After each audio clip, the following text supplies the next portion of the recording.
Okay, and as we do, we'll be going through all the videos. I'll try not to look at the same videos that we already saw, but it's kind of difficult for sure. So we'll go with the drums and singles. I know single arrows. I know that for sure that we didn't see this one. So let's see this one.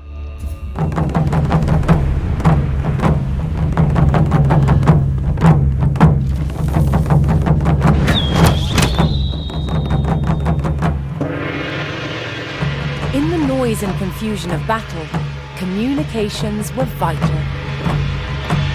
One solution was the use of message arrows. Signal arrows could be used to send messages to your drone troops. Faster than a man, faster than a horse. It was the quickest way to communicate in the heat of battle. Whistling arrows were blunt, and most importantly, they announced their arrival. But they weren't just used to pass written messages. When shot in a volley, whistling arrows could be loud enough to signal to a small group of warriors, telling them both where and when to attack. On hearing the sound, they would gallop in and strike where the arrows landed. However, a much louder sound was required to sound the retreat or to communicate to the whole army. That was the job of the war drums. Mongols also used gongs, and the combinations of drums and gongs gave the Mongols a wide array of signaling options. We do not know the exact rhythms they used, but basic commands could be conveyed with different percussive patterns. They enabled the Mongols to communicate with their own forces and strike fear into the enemy. They were the heartbeat of the Mongol army.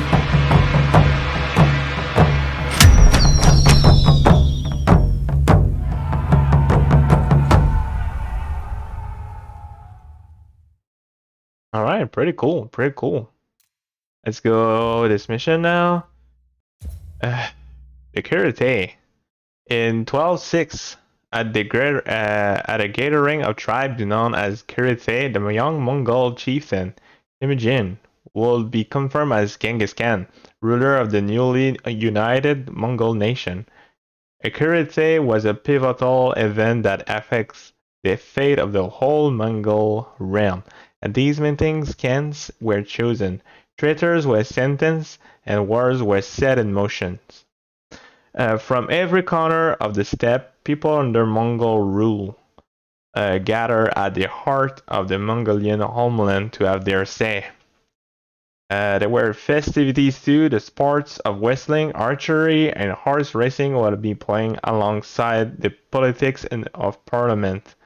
Kirites will endure to the end of the Mongol Empire and will leave the indelible mark of the future of the Horde. Okay, the Mongol Horse. The Mongol Empire was one of the largest the world had ever known. This couldn't have been achieved without the hardiness and endurance of the Mongol Horse. The Mongol Horse was the Empire's main mode of transport. From the extreme heat of the Gobi Desert to the harsh sub-zero temperatures of Eastern Europe, it had to be adaptable to any type of condition. Professor Del Jaborgian is an expert on this breed. The Mongolian steppe is very cold in winter and very hot in summer. So Mongolian horse has very thick coat and long hair and very hard hoofs. Left untrimmed and unshod, their hooves are perfect for crossing all types of terrain. And by feeding themselves on what was naturally available from the land, the army was freed from carrying additional fodder on campaign. In winter, it can paw off the snow and eat the grass underneath. But it wasn't just their versatility that made them invaluable. It was also their ability to travel great distances quickly, made possible by a unique fifth gate. The fifth gate is an energy-efficient pace that enables the Mongol horse to travel at a steady speed for long periods of time. And the running style is almost bounce-free, meaning a warrior could endure longer rides and even sleep whilst on the move.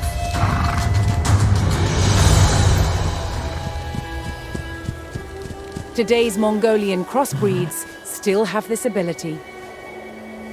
But like any horse, carrying a person at speed couldn't be kept up indefinitely. This meant that before the horse became tired, the rider could switch to a fresh one. When they train the horse, they just change it on the move from one saddle to another saddle.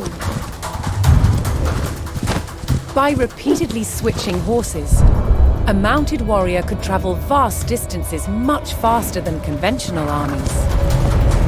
With their speed, adaptability, and endurance, the Mongol horse was the engine that drove the Mongol army to victory.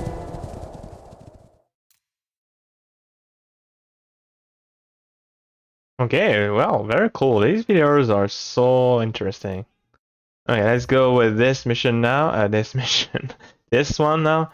We have a video and a lecture. Let's see this video first. The Mongols were famed for their archers, and at the heart of their success was the clever engineering of the Mongol bow.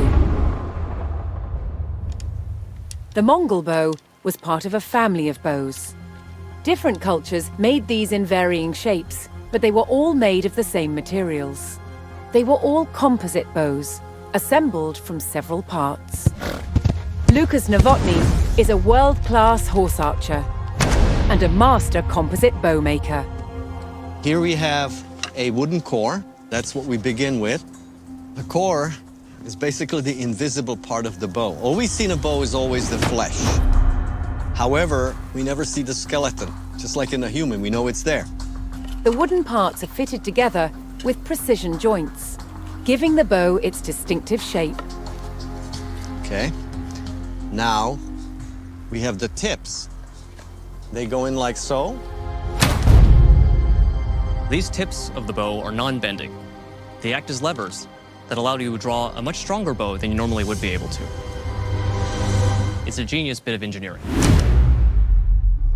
The next stage in assembling the composite materials is to laminate the wooden core with strips of horn. A tool called a tendiek ensures that even pressure is applied to the glued surfaces. That's a lot of pressure. I have to work to really kind of keep this in place. Horn resists compression and stores energy. It is the muscles of the bow. The bowmaker then applies the sinew.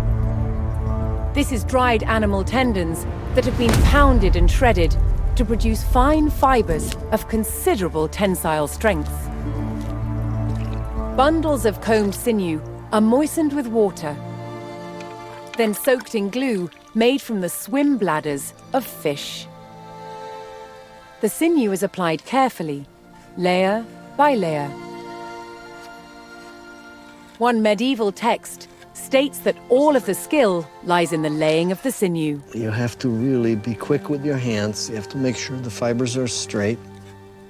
Keeping the sinew straight is essential. If the limbs are not perfectly true, the bow risks twisting in action. A finished Mongol bow is usually covered with leather or birch bark to protect it from the elements. But the horn is exposed. That is where the power is. In the hands of highly skilled mobile horse archers, the Mongol bow became one of the most legendary weapons in history.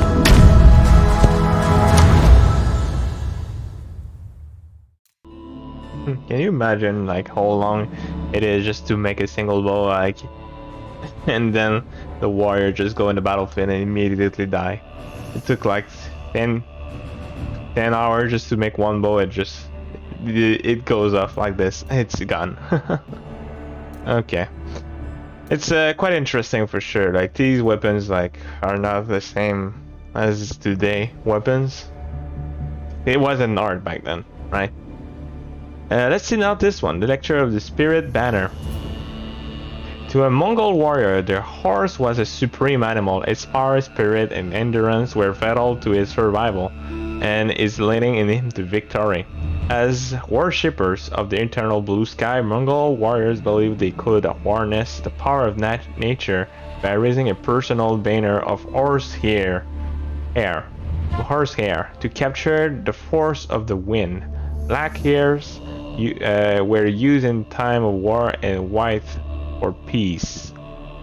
Over a warrior's lifetime, his banner will be infused with his spirit and become the guardian of his soul in death.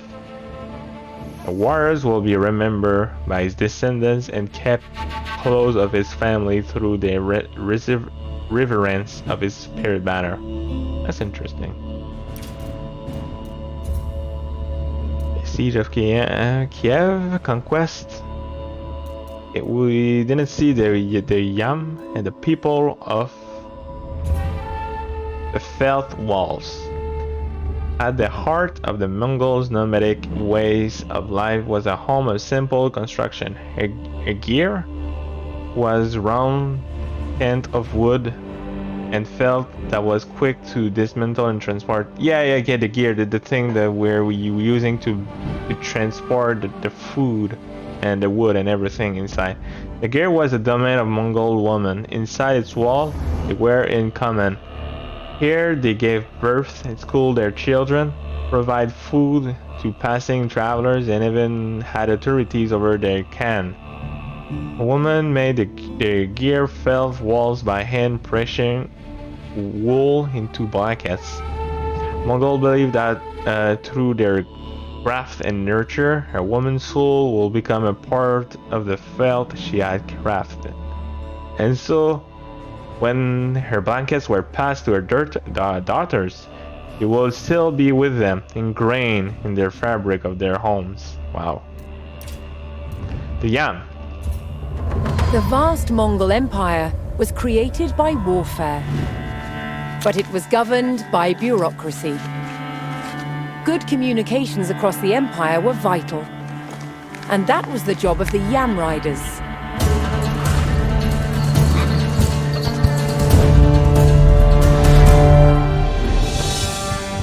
The Yam was an incredibly well-organized postal system, introduced by Genghis Khan over 800 years ago. It consisted of a network of relay stations, linked by high-speed riders. These riders were so fast, they were known as the arrow messengers. You know, they rode at such a bruising pace that they would have to use these cloths to support their abdomen, their spine, and their internal organs. Yam messengers wore a sash of bells, so they could be heard approaching from a distance. With this advance warning, a fresh relay horse could be ready as soon as they arrived.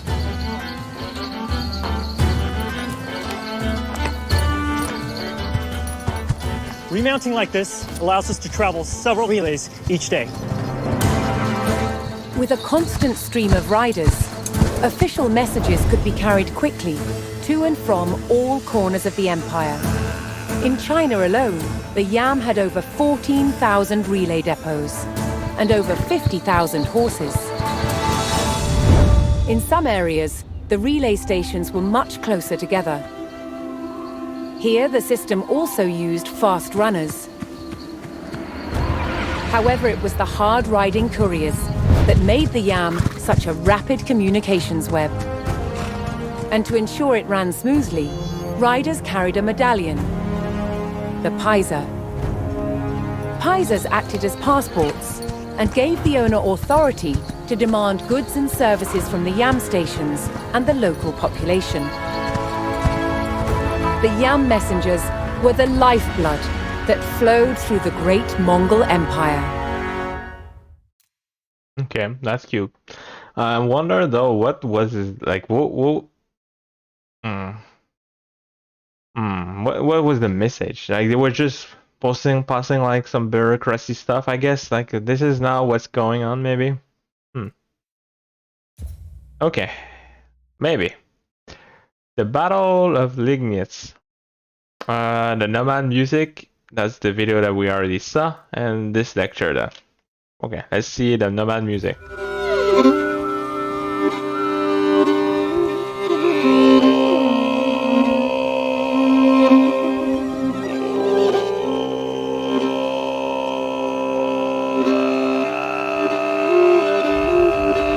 Nomads followed their flocks and herds.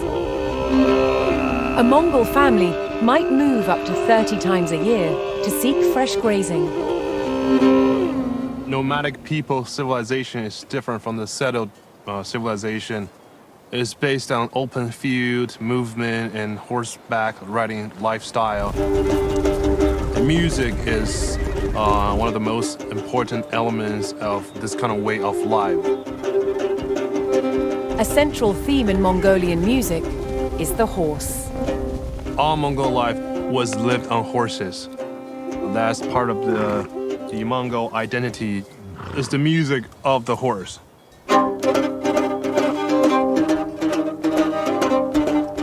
The most iconic Mongolian instrument was the morin khor. Morin khor in a Mongolian language, it's mean horse head fiddle. The strings came from a horse's tail. 120 hairs for the top, female string, and 150 for the bottom, male string. Everything to do with the morin khor related to horses, and it could even imitate their sounds. A distinctive aspect of Mongolian music is throat singing. Throat singing is an ancient way of singing that imitates the echo from the nature.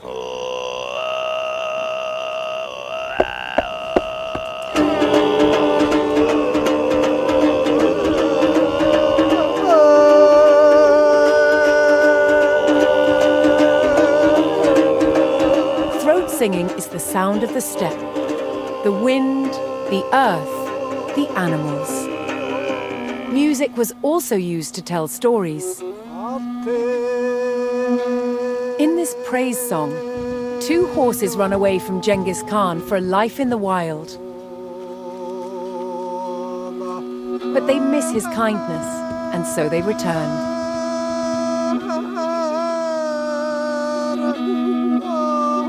The prospect of being immortalized in a praise song was a powerful motivation for warriors on the battlefield.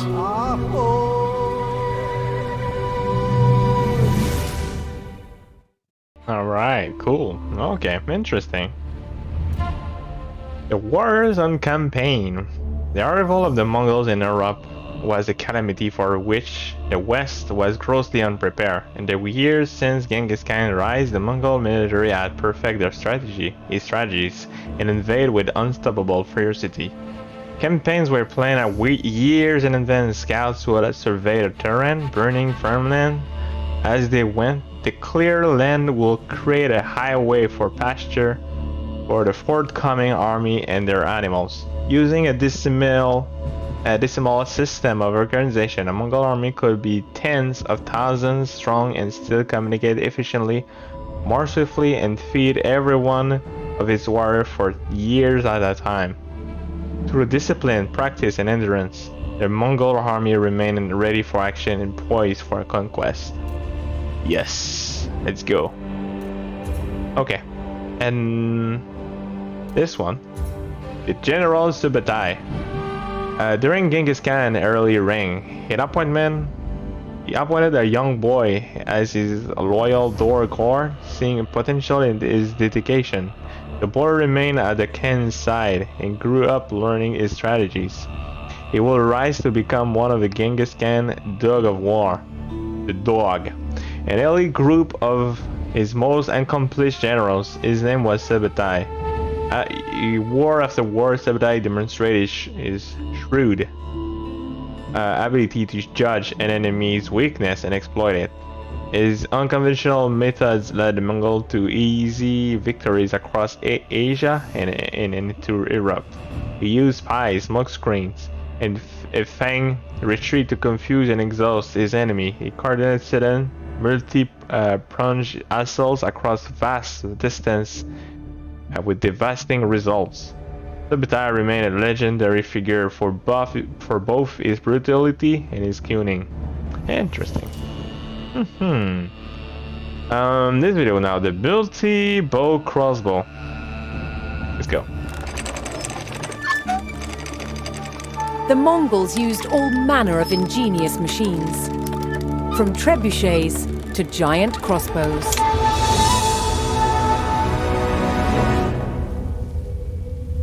They were masters of siege warfare and recruited Chinese military engineers to build their devices. In this copy of an 11th century Chinese manual, Justin Ma has discovered an unusual weapon. This is a triple crossbow, a large triple crossbow in an arrangement where we have two bows in front, and here's the weird thing.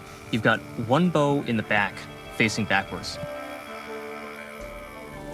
There is a term in this passage which says that the bows are joined using a shengzhou, or a rope and axle, a pulley. Okay, yeah. A pulley is the key, and that's the absolute essential ingredient in this contraption to make it work. The front bows are joined by two simple cords. However, the rear bow is set facing backwards.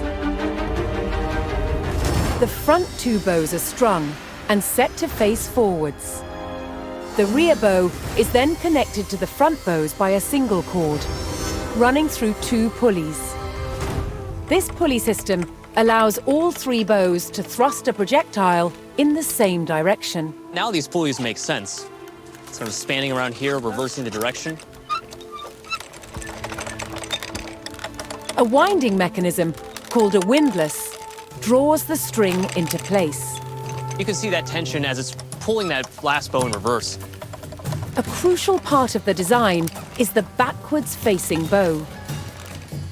This unique feature gives the machine a huge draw, making it capable of shooting massive darts. There's a lot of tension in there.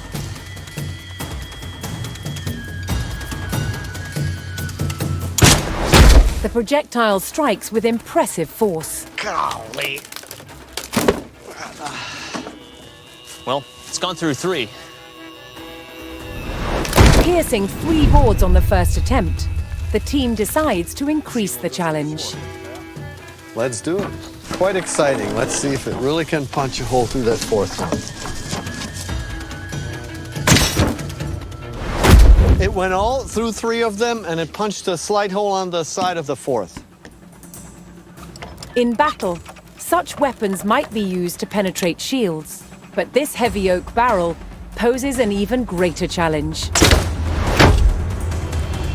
Aha, we got the hole. Look at it.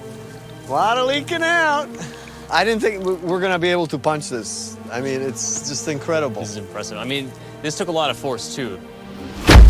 Look at the thickness of it. And this is some hard wood. I mean, this is not just some particle board here. Okay? I mean, this is incredible.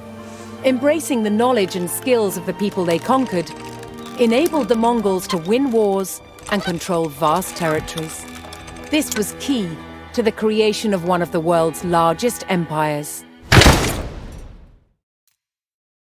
All right. Okay, so now we're back at the domination and see this one, the lecture of the Queens of the Empire. The pre-empire life of Mongol woman was one of the constant peril where preeminent wives were prizes to be won or stolen. But when Genghis Khan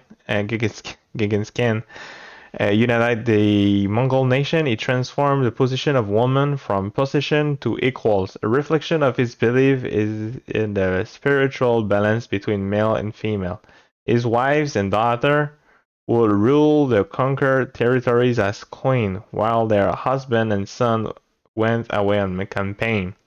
Soon almost the entire power was ruled by Mongol queens. However, after Genghis Khan's death, it would have been his own son that will cause his delicate balance to topple.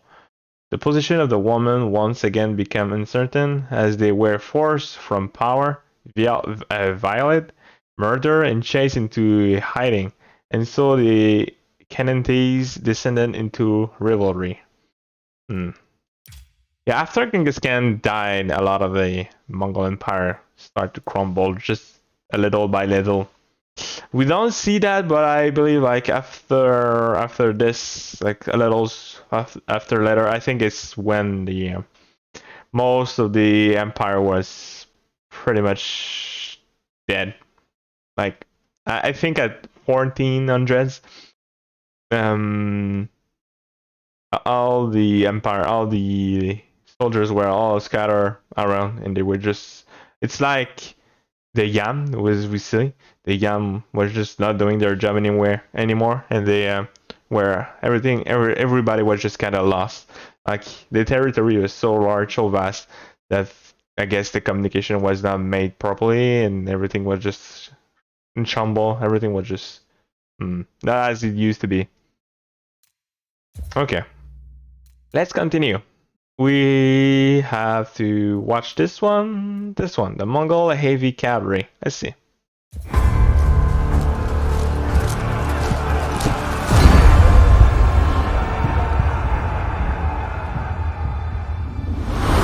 Heavy cavalry was an integral part of the Mongol army.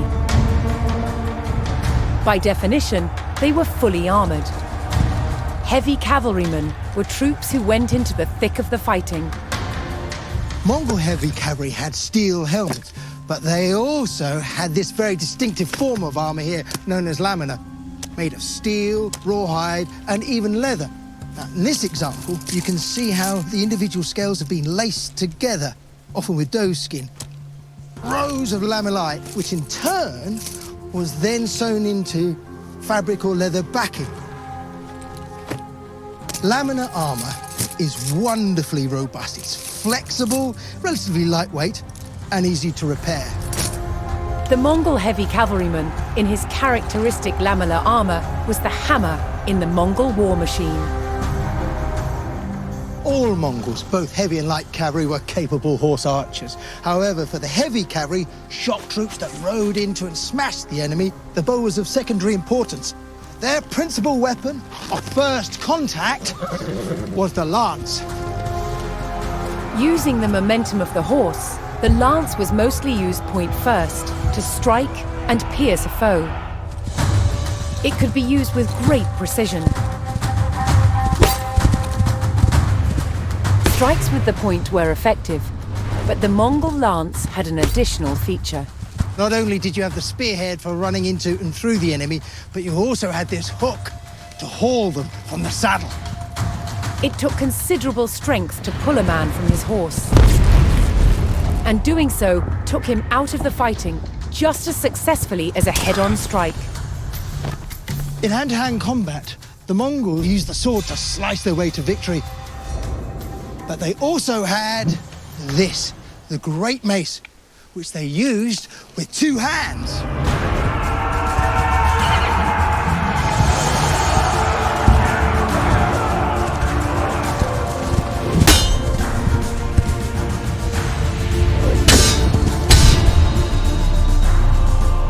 Mongol armies were famous for their ability to move fast and strike with surprise. But their heavy cavalry was a brutal shock force that could overwhelm and crush an enemy with raw power. That's interesting. We saw like with the knights from the French, they were like they had also a lance, but the lance was attached with the horse and with the men. Everything was the lance was attached to the man, to the soldier, and the soldier was also attached to the horse, and like everything was just all in one piece, and it was just striking and charging into a target, and nothing like it was like having a charging spear, if you will. And we see like with the Mongol is not the same thing. It's well, from what we saw there, they were like nothing was attached there. Like you just had to do all the fighting on its own. Meaning, like, if it was going to lose the lance or his weapons, it was just too bad. Too bad. You don't want to drop your weapon there. Like, it could be happening there if you try to land something and it gets stuck, and the horse just keep going, and like you just can't retrieve your lens. That could be something that could be happening. So, well, I guess it was more difficult in this sense. They had to be very well trained, I guess, to be able to use the weapons efficiently, compared to the French, where everything was a bit set to be easier for them. Okay, the Silk Road. In 1227, Genghis Khan had died, attempting to maintain control over the most critical trade route in the known world, the Silk Road, a vast route connecting China to the Mediterranean. Whoever controlled the Silk Road had power over the world's economy. Exotic fabrics, metals, medicines, and animal products flowed east and west, as did the tradition and expertise of the peoples under the empire. Civilizations mingled and prospered. At the height of the Mongol power, the Silk Road became an information highway. Its rapid postal system and delivered messages and military intelligence across the continent, the Yam, right? If I recall this right. But as the empire began to fracture, so too did its control over the Silk Road. The vital corridor will continue to be contested for generations to come. And the last one. So we'll see this one, the Mongol capitals. In just 2 centuries of conquest and adaptation, the Mongol way of life evolved dramatically. Traditionally a nomadic population, they adopted permanent structures and even capital cities. The whole Mongolian capital at Karakorum grew from a collection of gears into a walled city with its own palace, its country guard built around a gleaming silver fountain that dispensed a mere milk and wine. Genghis Khan descendants captured the Rus land and chose Saray as the capital of the Golden Horde, and the great city of Chengdu became Shambalik, the city of the Khan, the seat of Kublai Khan Han dynasty. Right. Despite embracing the grandeur of the cities and the comfort of indoor living, the Mongols' nomadic heritage will always be close at hand. Within the city walls, a ring of traditional gears could be found, standing as a link to the roots of their legacy. Great. Okay, I think we saw this one, the fall of Shangyang, because it's the name of the mission. But I think we didn't see this one, the legacy of the Mongols. We'll see. Let's go.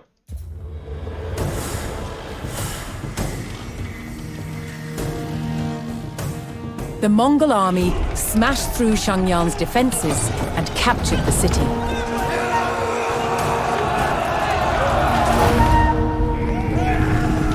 Kublai Khan then pursued the remnants of the Song dynasty across southern China.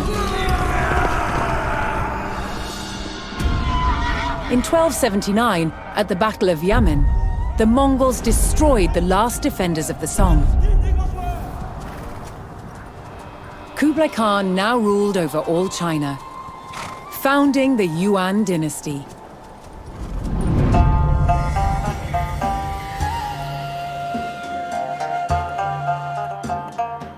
His royal court in Chengdu welcomed scholars, traders, and religious leaders.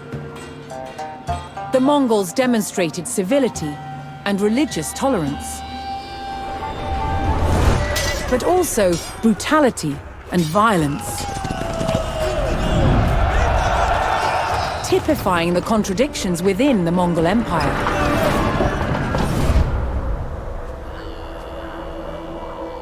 Since Genghis Khan first united the Mongolian tribes, they had made incredible advances in technology and trade.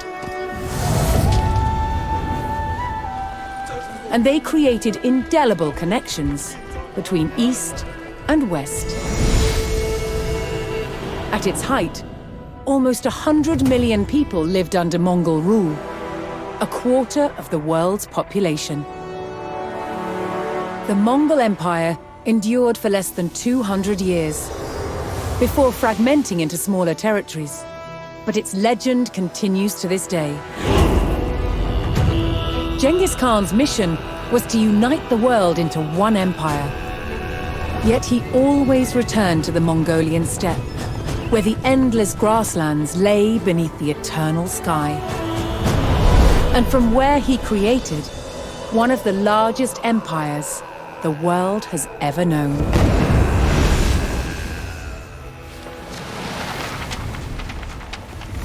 And this is how I conclude the Mongol Horse Empire campaign. Alright, cool. Yeah, as I was saying on the last video, I really like this campaign, very cool. I do prefer maybe like the French one.